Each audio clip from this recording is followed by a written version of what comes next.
Hi guys, this is Eric Cressy coming to you from Cressy Performance in Hudson, Massachusetts, and today we're going to talk about a common cue that I think gets distorted a little bit when it's used by itself. A lot of times we hear people shout knees out when people are squatting, and the problem with this is it doesn't really take into account what the foot position is. So if we're talking about someone who's already out ultra wide and you tell them knees out, their knees don't really have any place to go except for in.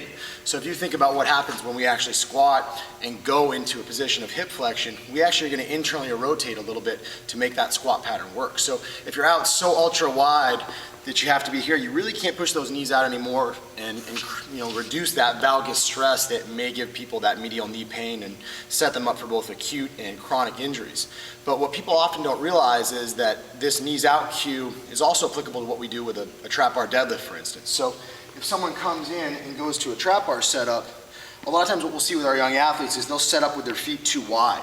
And when they do that, the first thing that happens as they go down is those knees collapse in. So just saying knees out in and of itself doesn't necessarily correct the pattern because their feet are already so wide that the knees can't get outside of them.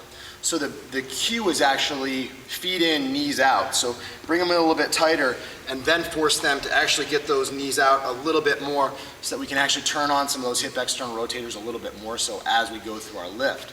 Now, those two cues together make a big, big difference. But what you can also think about is how this applies to a conventional deadlift. So if you step over to this bar, have you ever seen anybody go knock knees on a conventional deadlift? It really doesn't happen.